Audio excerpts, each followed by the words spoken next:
Al7 here. I'm ready to teach you guys Kokiriko-bushi. It's one of the basic and most famous folk songs. So it took me a while to kind of get this. I haven't done live YouTube for a while, so it took me a little bit. I'm still setting up, but I'm happy to be here. So bear with me a few minutes while I get things set up. One sec. I don't know who's watching, but we'll see. I'll just go through this and we'll share this on Facebook as well. Okay. Sec.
So we're a few minutes. We'll start a little bit early. So one of the reasons why I'm teaching this piece is many of you who play Japanese instruments most likely know this piece already, but all of the folks heard Japanese repertoire yet or folk music, then this is for you, and I hope this is educational for everybody. So we just put out my partner Nori Akagi and I just released our first EP called Emergence, and it has Kokiriko-bushi on it. So I would like to share the piece with everybody. So if you guys are interested in hearing this piece, this is all on all the platforms online right now, CD Baby, iTunes, etc. And it's really, the artwork and the pictures are really nice. I encourage you to go and get yourself a copy. So, Kokiriko-bushi from Toyama Prefecture. And hey, what? From Tokyo, sugoi! Hey, everybody, I love you guys. I'll be in Tokyo in this November for Shakuhachi Roots Pilgrimage. So I look forward to seeing friends in Tokyo while I'm there towards the end of the pilgrimage. Okay, Kokiriko-bushi is from. So yeah, me too. I hope to see you there too. We'll definitely keep in touch. Kokiriko I'll start out with the Shakuhachi version.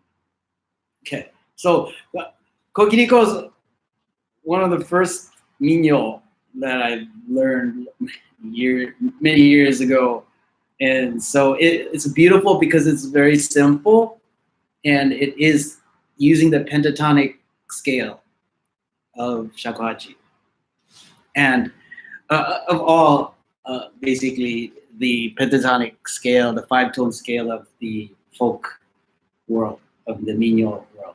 So the form of Kokiriko-bushi is very simple. So basically we have an A, which is the intro. Then we have a B, which is repeated 2 times. And then you go back and you just repeat the intro to end it. and it just cycles. And then from there, from that form, you can create your own arrangements. And everybody has done their own beautiful style of Kokiriko-bushi. I recorded it in with Kane Lee, who is the World Shakuhachi Festival organizer, electronics music genius. We recorded a version, electronic version, future-based style version. It's really nice. And then I just recorded this with Mori Akagi with Ushido. So, and just playing it with Shamisen people is really beautiful. Yeah. So, anyways, I'll play the piece, and then you can hear the the main melody for Shakuhachi, and I'll go through that. I'll play the very very basic version.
There you go. So there it is. And so with Minyo, as with most shakuhachi, you learn a basic version of that, and then you add your own flavorings, like different style of hitting and kamashi we call. There's different type of fingering articulations and embellishments that you can add to make it more flowery, and that's the beauty of it. How you can add and interpret the piece to your liking. So the first section is.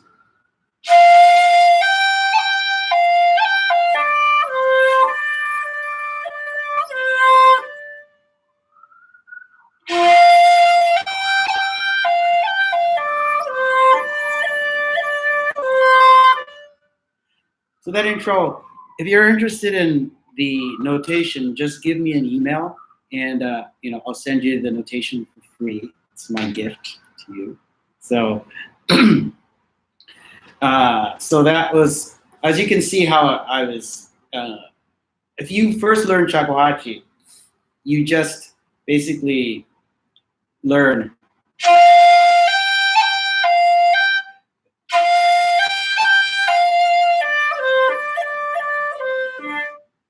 And then later on, you add, like I said before, that. There's so many different style of fingering, but yeah. And then what else? If you can learn the lyric too, is very good to know what the song is about. So basically, Kokiriko-bushi bushi means melody or song. Kokiriko is the it's basically an instrument. So back in the old days, hey, it's Mike's Tucson friends. Hey, awesome, good to see you guys. I'll be in Tucson hopefully next year to see you guys again. And we'll have a great time. Alrighty, so getting back to so Kokiriko is an instrument. If you read the lyrics, you'll see that it's describing Kokiriko as a type of percussion instrument, two bamboo sticks that you hit And if you watch a video of the dance, it's very slow. And so they use, and then also in the lyrics, there is mention of what's called a sasara or a bin sasara, which is a type of instrument with wooden slats that you it looks like kind of like a snake, and it's very percussive, and it's played as they dance. And so it's mentioned in the lyrics that there's a sasara under the window and da da da. But also Kokiriko no take wa shichisun go vuja, which means Kokiriko is the bamboo is 7 inches and 7.5 inches type of thing. So and nagai wa sode no kanakaija basically means that you have kimono, and if it gets stuck on the railing or something, then you can, it's too long, so it will get stuck on the railing. Something like that. So, and then the second verse, there's 4 verses, but I only know 2. And the one with the sasara, I don't know, but I've read it. And but the one I usually sing the second verse is Mukai no yama ni naku hiyodori wa, which means in the mountains or over there are these birds, they're called bulbuls, and they go up and down. Naite wa sagari, naite wa agari. They go up and down. So it's a song about the countryside, living in the countryside, the sounds that you hear in the house. Mado sansa wa dedereko den. Dedereko den is like, I guess, the sound or something of the windows rattling, I think. Mado sansa wa dedereko den. Hade no sansa mo dedereko den. So it's this type of sound. So it's a very audio centered type of piece, which is cool. Yeah. Okay, so that was the shakuhachi part. So I said I was going to teach you guys the Shinobue. So I play 3 instruments. Of course, shakuhachi is my main, which I've been playing for many years, and but I also play Shinobue, which I have also been playing in tandem with my shakuhachi. And Shinobue is the side-blown transverse flute of Japan. And if you are not aware, if you don't know about the Shinobue, it is made from a type of bamboo they call shinodake. So shino is a type of bamboo, and so the nodes are long.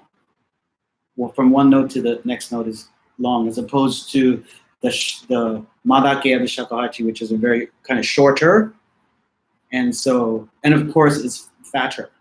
But the Shinobue is thinner, and the nodes are longer, and it was originally used in folk music, and also they incorporated that in as well as into no theater, and I believe kabuki theater, and but the shrillness of the piece of the sound of the Shinobue is very good for percussion. So a lot of taiko groups utilize the Shinobue in their ensembles because it adds another depth, dimension of texture and beauty to just the drums. And so you can get deeper into music with this because you're studying or you're feeling the melody. in conjunction with the rhythms. And so, so when you play Kokiriko, there's on Shinobue, there are seven holes. So this is, we can go into a whole Shinobue lesson from here. So Shakuhachi, as you know, has 5 holes, 4 on top, 1 at the bottom, and the Shinobue has 7 holes. And depending on the school, this is first hole, of course, the second, third, fourth, fifth, sixth, seventh, and you hold it like I'm getting ready for a shot. So.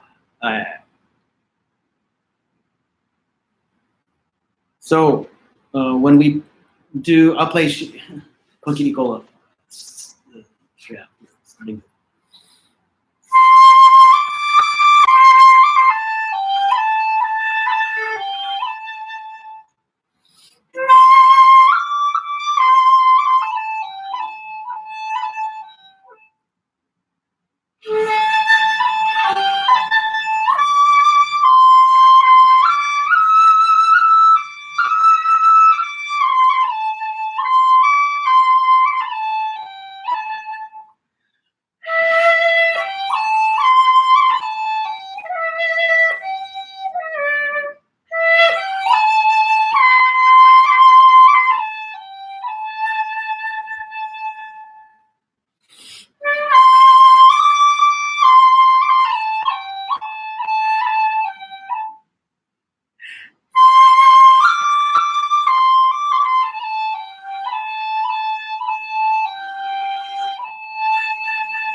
So, Shinobue.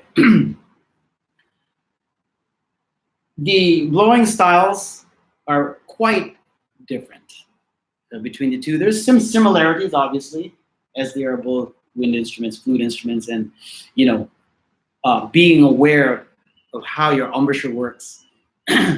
So I love to combine the two because you're using different muscles when you switch in between the two, and it makes you a flexible player if you can utilize all the type of muscles in your lips. So most Shinobue player don't play shakuhachi, but I find a lot of shakuhachi players do play Shinobue because it's easier for the shakuhachi player to transition into this type of flute.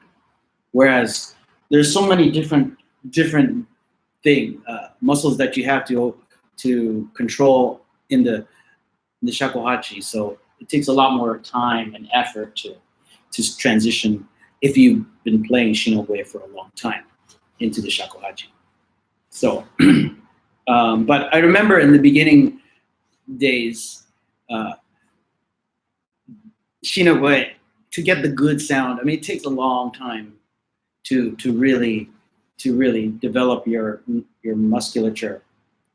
And one of my Shinobue teachers in Japan, Koinuma Hiroyuki, said that in relationship to another side-blown flute called the no-kan, which is even more difficult than the Shinobue. It's very big hole. He said that to play the no-kan, you have to spend 15 years first on the Shinobue. I don't know if that's really true. You don't have to, but basically, the Shinobue is a very good tool to develop your concentration for the no-kan. I just wanted to point that out. So the no-kan's I don't have my no-kan here. Later, I'll show you guys what a no-kan is. I'm not a no-kan. I learn by myself with a few lessons in Japan, but I'm not a no-kan player by any means. But I love using it as a textural instrument. So when we're playing, if you're a Shinobue player, we start on the 4th if you have four fingers up, that means it's the fourth position. Okay, so we go. We start fourth, five. Five is the next one up. So we're utilizing, again, of course, the pentatonic of the pentatonic is.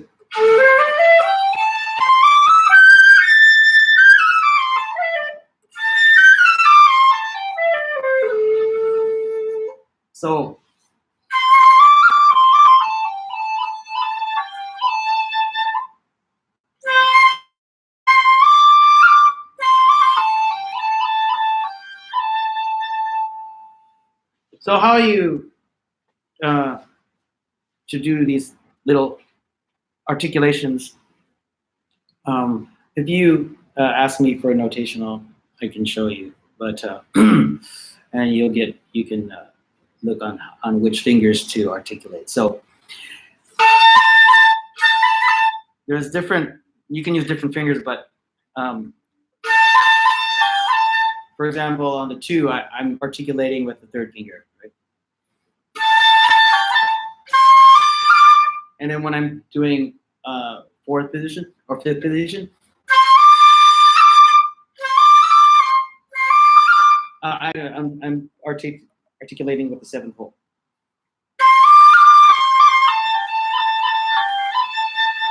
So yeah, so that's something to keep in mind when you're playing this piece. Okay. So what else about Shinobue? Yeah, so that's it. So that's Shakuhachi and Shinobue. This is going quick. I didn't know it was going to be so fast. So the last instrument I can talk about is Shamisen. All right. Okay. Why? Another question is, why do you play so many instruments? Some people ask. Because it's cool. I love it. To tell you the truth, when I was, it's not really too common in Japan. I mean, at least you don't see it too often that people play multiple instruments. In Japan, the tendency is to focus on one. It's a specializing culture. They really respect that. So, and for the longest time, I was only doing shakuhachi for over 20 years, actually. I was doing secretly, other ones, but focusing mainly on shakuhachi because it's such a hard instrument to master that you have to spend all of your energy and effort to do that. I'm glad I did because, man, shakuhachi is just incredible, wonderful key. It's open doors to places and people that it's a magical instrument. So if you can find the dedication to do that. So yeah, totally. And I'm like, classical guitar, man. Any instrument, I'm saying, I mean, I'm just saying, this is my experience, right? I mean, totally classical guitar. Any instrument in the world, you can apply that to. I'm saying all instruments are magical to me. But it's just, this is my life, right? The shakuhachi has done this to me. But I agree. I mean, anything from classical guitar to blues guitar to the kora to the e-gill, they're all beautiful. I don't want to say that shakuhachi is the best or shamisen. I don't want to say that because, to tell you the truth, shakuhachi is not special. It's just an instrument. I think it's up here, totally. So I just like to yeah, I just like these sounds. So I play these, and I want to share this. I treat these instruments. I'm like a child, I have to say, because my mind is not so. I'm not an analytical kind of guy.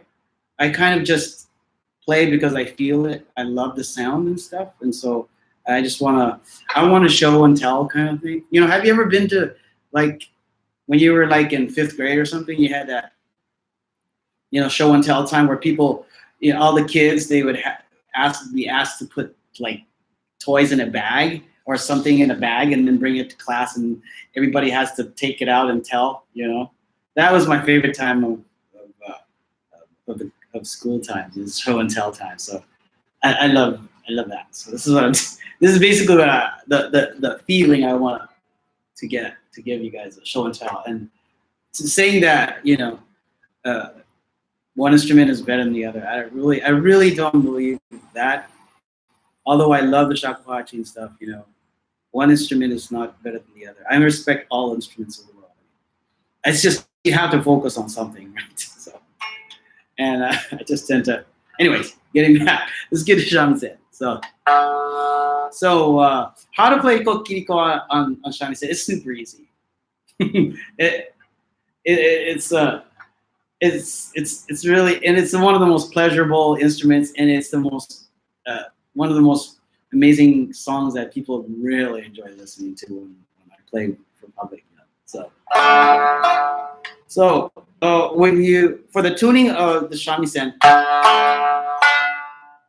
we're in we call niagari. So where the second string is lower than the first and the third string.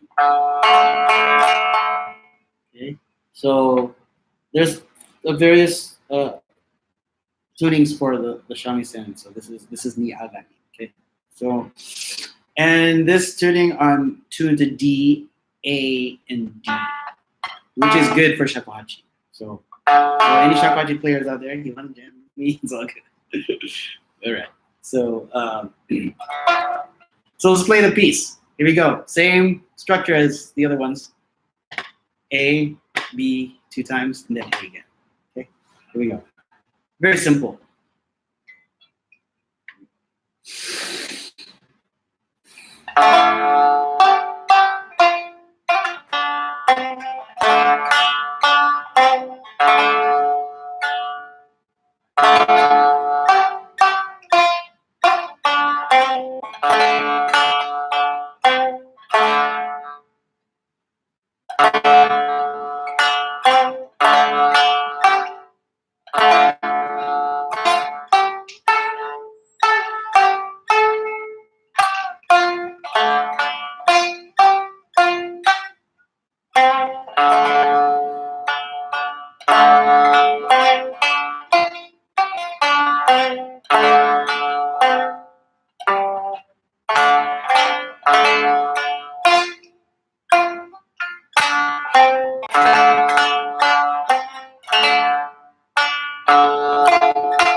All right, there you go. So playing this song for shamisen in the beginning is really good to practice it in the notation that I used for beginning. I don't play it like what I just did. I play it like this when I for beginnings too. Let's do it again. Hey.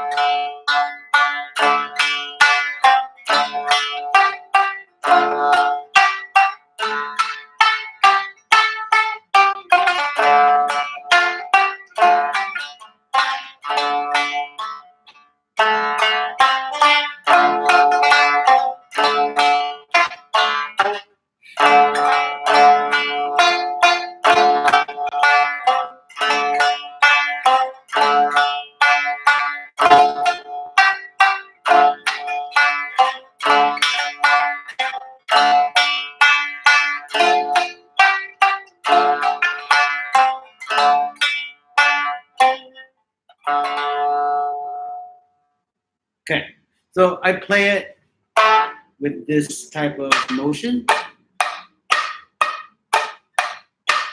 because this motion is very fundamental to Shamisen playing the Tsugaru style, right?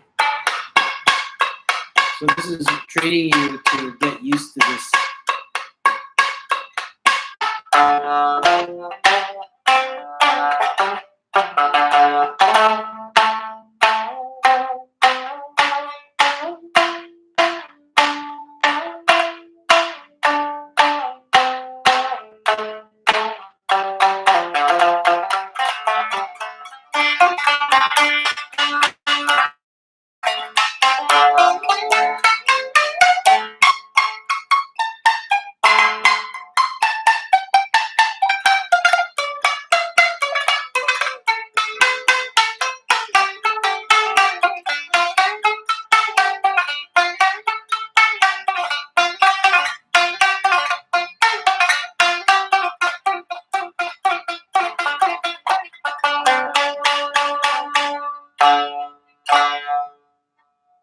So this, you see this type of thing, right? So we start learning that when we do Kokiriko-bushi. It's really good practice. All right, so that's about it for this lesson. It went fast. I was so surprised. I thought I'd go for an hour. But if we have students, of course, it'll just go on for a couple hours in front of me. We just keep on practicing our technique and try to remember. Who's that? Oh, hey! Thank you so much. Did you? I hope you got it and you're listening to it. Thank you. That's so cool. Nice. Yeah. The emergent CD is really wonderful. I'm so we're that's just going to be the next step to next year. We're going to release our full album with more originals and arrangements of folk melodies. So, and if you're in the next month is going to be really busy with the shows. So we're going to have a show. Nori and I are going to have our emergent show for our release on September 21st to 22nd on the Sunshine Coast where I live, beautiful Sunshine Coast of British Columbia, Canada. And we're going to have a show at the Roberts Creek Community Hall at 6 p.m. So if you guys are around the beautiful Sunshine Coast, come on down. It's going to be an amazing time. And then on October 19th in Gibsons, which is also on the Sunshine Coast, Dahaza, my other quartet of percussionists and wagaki players, and Bushido, as well as our guest musician, the Guqin and Gushang master, Min Lin, teacher. She's going to join us for a collaboration. And if you're not aware of the Guqin, it is the oldest or the most revered of the Chinese musical instruments. The 7-string zither is the cousin or the ancestor of the koto, the Japanese koto. And so we're going to talk about the koto, obviously, because this is Wagaki Matsuri. And the relationship between Guqin and Guzhang and then the koto, because they're all, everything stemmed from the Guqin, right? So, and then we got a master to play with. It's going to be super awesome. So, Minlin, thank you for agreeing to join us. So I look forward to that. But other than that, I think that's good. It's a nice, I hope I can give you guys an introduction to these beautiful instruments, the shakuhachi, hold them up. Shakuhachi, Shinobue, and Shamisen, Tsugaru. So these are my three main instruments that I love so much that I want to keep playing till I die. Yeah, but I love taiko too. You know, I mean, if yeah, I love playing taiko too, and whenever I get a chance, I get with the drums. I love hitting the drums, and I love collaborating with percussionists and stuff. But like I said, all instruments are just beautiful to me. I mean, I'm playing with guitar players and other wind instruments and string instruments, violin, viola, cello. It's just an amazing time. I love that. And just to give you a little, I'll be doing coming up in the next year. I'll be doing a very special collaboration with a wonderful duduk player. If you don't know what duduk is the Armenian reeded. It's a type of. It looks like a huge oboe. It's like a fat double reeded instrument, and it only has about one octave. But the expression on this amazing instrument is deep, and so I get a lot of inspiration by listening to duduk music because of its deep path. It reminds me a lot of shakuhachi sounds, shakuhachi emotion, right? Because it's so profound. So I'll be collaborating with Kachadurian in the Bay Area, and we're going to be doing some amazing shakuhachi to do collaborations, and so look out for that. And I hear he's coming to Vancouver to do a show too. So, and then of course we're going to work on some recording together. But all right, well, thanks guys. I hope you enjoyed that little breath of wagaki from Alsavin, from me, Alsavin, here in British Columbia, Canada. And I look forward to seeing you people at the show, and all you guys in Japan. Yeah, I look forward to seeing as many people as I can in Tokyo. I'll be leading the Shakuhachi Roots pilgrimage from October 23 to November 30th. And this is going to be number 10th year. And it's going to be a very special journey. It always is. Every journey is very special in itself. But of course, the focus is shakuhachi, right? So we'll be visiting all the major shakuhachi centers, temples all over Japan. We'll be taking lessons with incredible teachers in Tokyo, in Kyoto, in Aomori, and then we'll be visiting shakuhachi makers, some very special ones. You'll see, if you follow me on Facebook, you'll see all the incredible people we're going to be meeting in the shakuhachi world. From different styles, from the Zen world to the music world to the crafting world. We're going to be harvesting bamboo with Master Okuda Atsuya Sensei. So that's always an incredible time. And we'll be meeting I'm sure at that time there's going to be other international shakuhachi. The world of shakuhachi is growing so huge. And so more people are playing shakuhachi around the world. We'll be meeting most likely a lot of other international shakuhachi brothers and sisters in Japan. And it'll be fun to connect with them too. So yeah, so it's an incredible time we live in right now. All right, everybody. I think that's about it. So please subscribe, as they say. Hit that button. Smash that like button. But yeah, thank you very much, everybody. And I hope to do more videos for you guys and share my love of these beautiful wagaki instruments. Stop. Thank you. Have an awesome rest of the summer. See you next time.